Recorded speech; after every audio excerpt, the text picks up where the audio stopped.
Ao contrário de outros povos e culturas, o sistema de crenças hindu é bem diferente de todos os outros, simplesmente porque, de acordo com as suas crenças, nada ou ninguém morre totalmente em um plano. A mitologia hindu se desenvolveu das primeiras crenças védicas dos arianos invasores, um povo guerreiro que se espalhou do oeste para as estepes da Ásia Central e facilmente conquistou as pacíficas terras do Vale do Hindu. Voltados para a agricultura, os arianos trouxeram com eles sua própria mitologia e crenças, que se fundiram com os primeiros mitos remanescentes por volta de 4.000 anos antes de Cristo. Entretanto, os arianos nunca foram colonizadores e seus deuses não estavam conectados com a Terra, mas com as forças abstratas do próprio universo.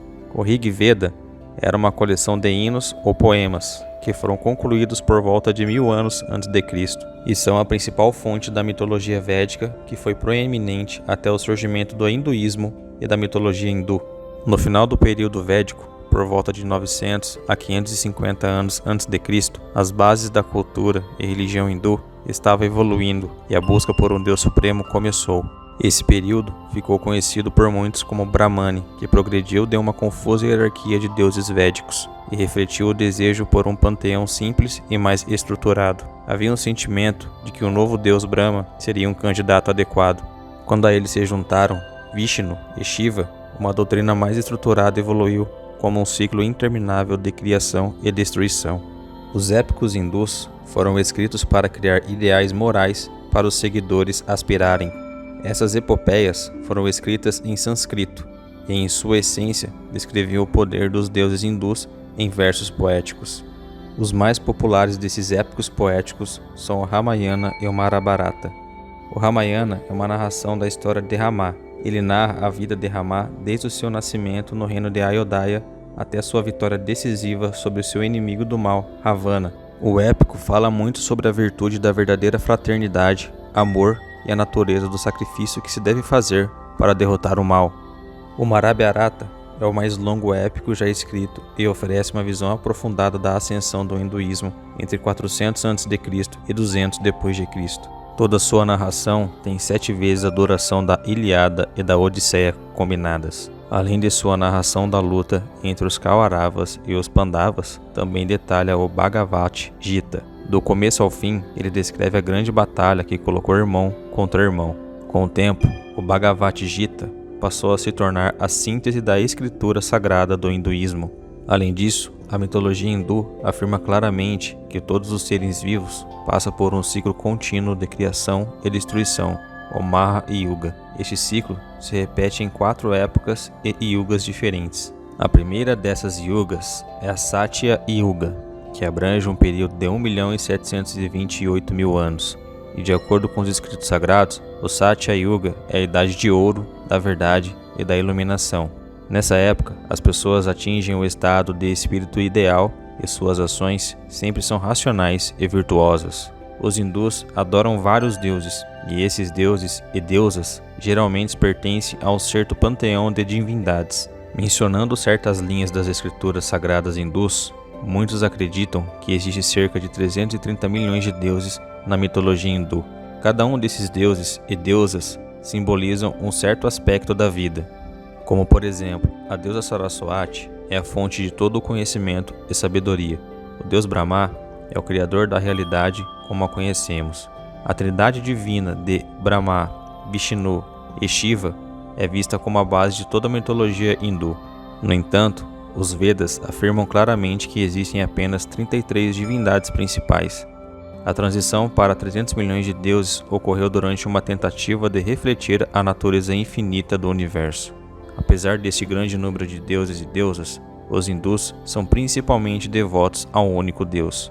Todos os outros deuses são considerados diferentes avatares de sua divindade primária. Em termos de idade, todas as divindades primárias são tão antigas quanto o tempo e a própria criação. A mitologia hindu é seguramente uma das mais antigas manifestações do pensamento humano e uma das poucas no mundo moderno a subsistir também como religião viva e atuante. Enquanto os deuses gregos, nórdicos e egípcios há muitos séculos deixaram de ser cultuados, Vishnu, Parvati e tantos outros deuses hindus continuam a serem tratados como entidades realmente existentes e plenamente ativas. Brahma é o principal deus na mitologia hindu, senhor de todo o tempo. Um dia de Brahma dura 4.320 anos dos mortais.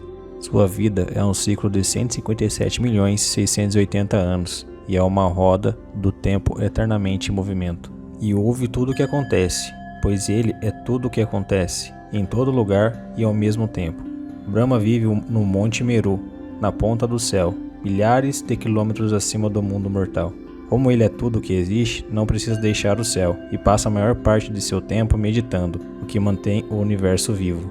Ele geralmente aparece segurando os Vedas, montando um cisne ou um pavão, ou até mesmo deitando em uma flor de lótus. Vishnu foi a primeira força do universo. É também conhecido como Ananta e Kesava. Sua luz foi a origem do próprio universo. De seu umbigo nasceu Brahma. E quando demônios e deuses discutiram sobre quem deveria organizar o universo, Vishnu se transformou em um anão e ofereceu dar aos demônios o que restasse do universo após ele dar 3 passos. Eles concordaram e com 3 enormes passos, Vishnu abrangeu toda a terra, a atmosfera e o céu. Desse modo, não sobrou nada para os demônios. Na mitologia hindu, Vishnu é o deus da preservação e personifica o sacrifício. Vishnu teve centenas de avatares, as formas terrenas que ele assumia ao visitar o mundo dos mortais para salvá-lo de alguma maneira. Entretanto, suas formas mais importantes foram Rama, Krishna e Buda. Shiva era originalmente o deus da tempestade Rudra nas orações védicas, até que se tornou um deus a partir do século II a.C. Como Vishnu era o preservador, Shiva era o destruidor. E mesmo com essa personalidade destrutiva, ele também era um juiz misericordioso, tanto um unificador como um despedaçador. Como deus do oposto, Shiva conduzia uma dança frenética e selvagem ao lado de demônios e renegados. Sua meditação e danças contínuas lhe forneceram grande poder e força. Ele possuía armas incríveis, com seu terrível terceiro olho, um tridente, uma espada e raios.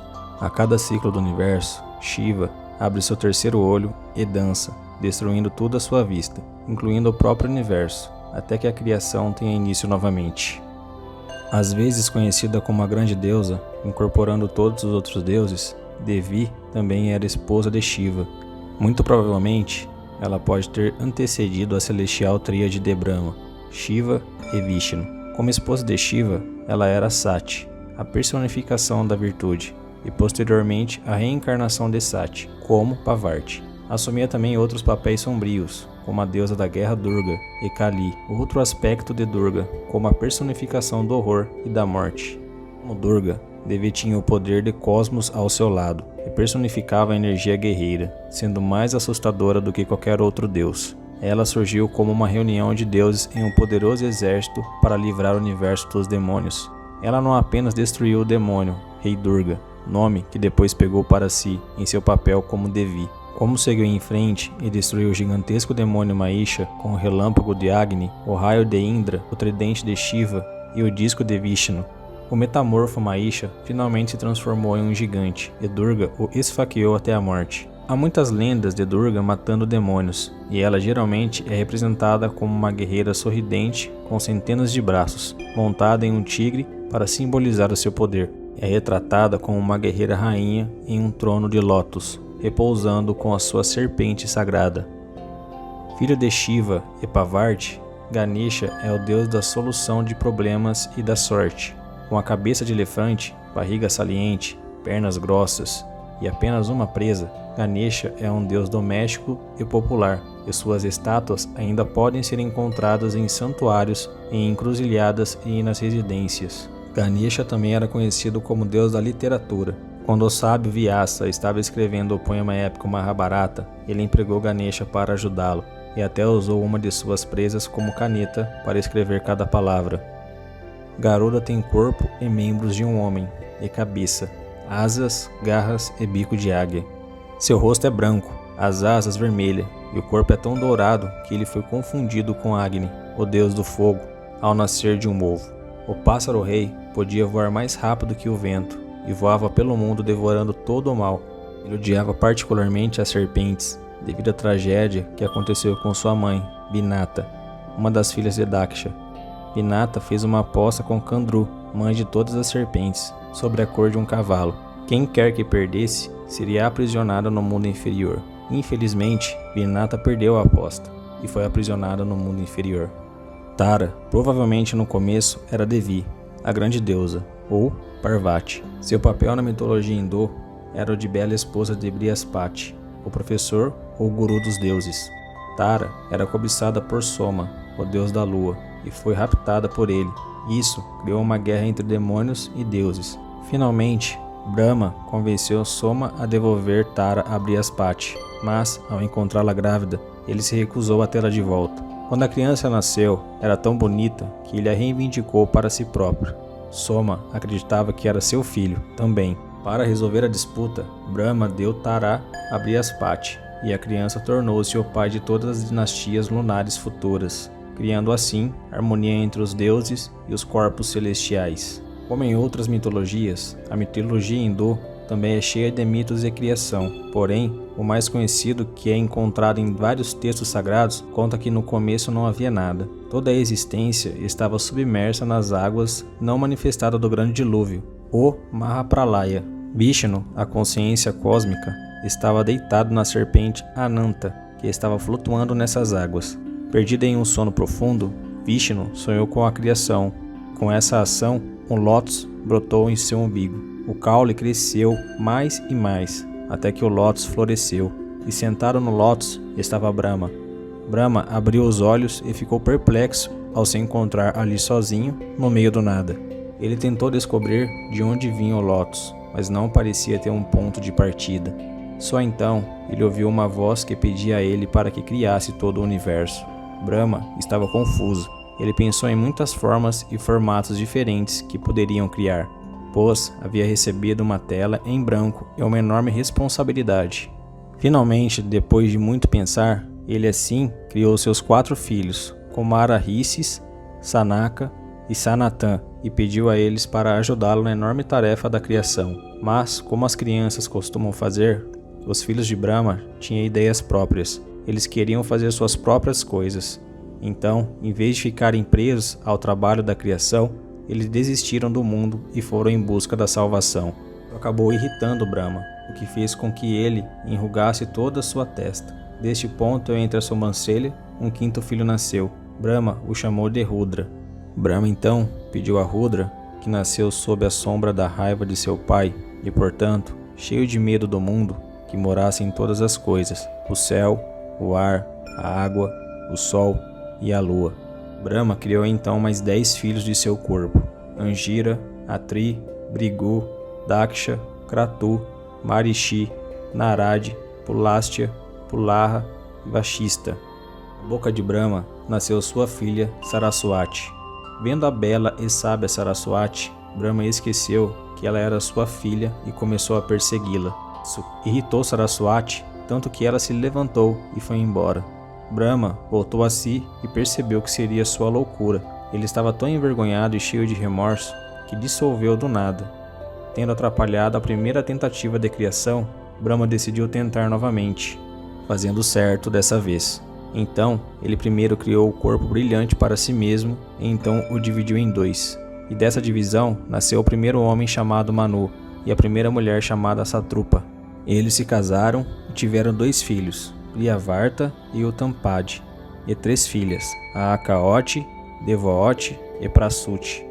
Esses filhos tiveram outros filhos, que seguiram em frente e povoaram a terra. Esta criação ficou conhecida como Maithuni Sisritai. Brahma também gerou os 4 Vedas de sua boca e criou coisas como Dharma, que simbolizava a retidão ou a verdade, e a Dharma, que simbolizava vários sentimentos que iria acompanhar os humanos por toda a sua história. Brahma ficou tão orgulhoso de tudo o que havia criado e começou a pensar que possuía a criação de Prakruti. Mas, quando Prakruti começou a se multiplicar e assumir muitas formas diferentes, Brahma ficou com medo. Todo o processo de criação parecia estar girando fora de controle. Brahma gerou 4 cabeças olhando em 4 direções na tentativa de controlar Prakruti. Ele se esqueceu de que a natureza o havia criado em primeiro lugar. Ela era sua mãe e não seria controlada por ele. Brahma estava tão cheio de si que ele gerou uma 5ª cabeça, seu ego. Com o ego de Brahma se tornando grande demais para o seu próprio bem, o próprio equilíbrio da natureza estava agora ameaçado. Não havia opção a não ser que Shiva intervir e cortar a quinta cabeça de Brahma. Sem o ego, Brahma não mais se associava a Prakruti. Ele não a temia nem queria controlá-la. Prakruti, a criação, foi deixada para seguir seu próprio curso natural e obedecer às suas próprias leis naturais. Bom pessoal, esse foi o vídeo de hoje. Se gostarem, deixem um like, se inscrevam no canal para ficar por dentro do universo mitológico. Se tiverem alguma sugestão para o próximo vídeo, deixe aqui nos comentários e até a próxima.